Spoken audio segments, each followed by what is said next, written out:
Pace Bene, berjumpa kembali bersama saya, Saudara Yusuf Silaban, dalam Komsos Kapusin Sibolga.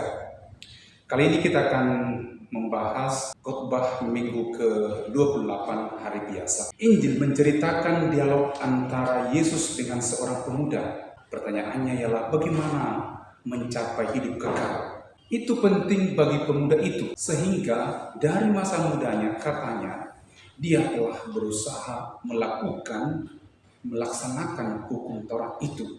Tetapi Injil mengatakan Yesus menaruh belas kasih kepadanya.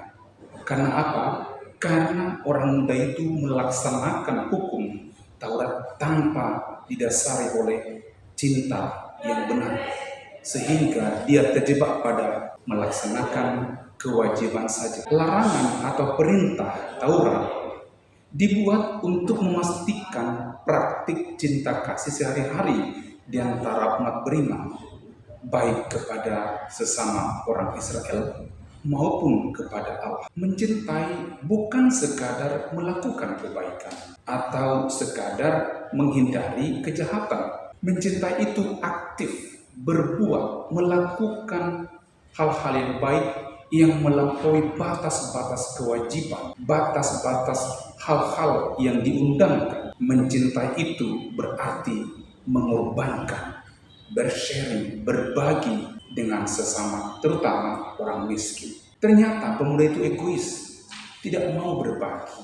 Niatnya untuk memperoleh hidup yang kekal itu dihalangi oleh egoismenya yang tidak mau berbagi, yang tidak mau membagi hartanya kepada teman-temannya. Yesus menyebutkan bahwa akhirnya dari pengalaman anak muda itu, dia mengatakan sukarnya orang kaya masuk ke dalam kerajaan surga, masuk ke dalam kerajaan Allah. Saudara-saudara terkasih, Yesus tidak anti dengan kekayaan, tidak juga menolak orang kaya. Yesus mengatakan bahwa sikap tamak, sikap egois terhadap kekayaan bisa menghalangi orang untuk mencapai hidup yang kekal. Agar kita dapat menguasai harta, kita harus berpedoman pada sabda Allah. Karena sabda itu menyadarkan kita terhadap egoisme atau cinta. Sabda dapat membantu kita untuk mengelola harta. Sabda menurut Ibrani yang kita mendengarkan dalam bacaan kedua berarti mampu membedakan, bahkan sampai menusuk ke jantung, ke sumsum, ke dalam diri kita untuk membedakan mana yang jahat, mana yang benar. Tanpa merenungkan dan mendengarkan sabda, kita akan jatuh pada kerakusan, egoisme, korupsi, ketamakan untuk mengelola harta, agar itu menjadi sarana bagi keselamatan kita menuju hidup kekal. Kita harus berpegang pada sabda. Apa pesan bacaan hari ini untuk kita, teman-teman sekalian? Pertama, kekayaan adalah sarana untuk memperoleh hidup kekal. Maka pergunakanlah kekayaanmu. Dalam hal ini kekayaan bukan hanya harta, tapi juga kekayaan rohani, kebaikan, bakat, talenta, dan lain sebagainya. Pergunakanlah itu untuk sarana memuji Allah, sarana membagi kebersamaan dengan sesama, sarana menolong orang lain, dan dengan itu kita dapat berbagi, bahkan kita kekayaan itu menjadi sarana menuju hidup kekal.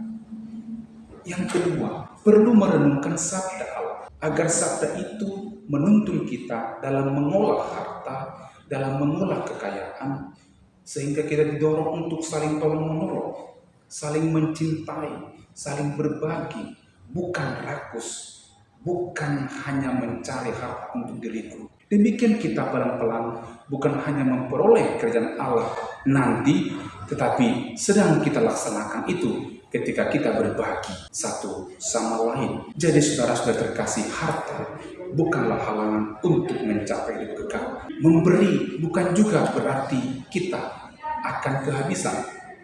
Kata Yesus kepada Petrus, bahkan berlipat-lipat dari apa yang kita berikan, Tuhan akan memberikan ganjaran kepada kita. Dengan demikian saudara-saudari, ajaran agama itu bukan menuntun kita pada egoisme, tidak peduli kepada orang lain, tetapi sebaliknya agama itu mesti menuntun kita kepada kepedulian dengan sesama, berbagi dengan orang yang berkekurangan. Demikian kita memperoleh hidup yang kekal. Inilah yang tidak dapat disadari oleh orang muda tadi.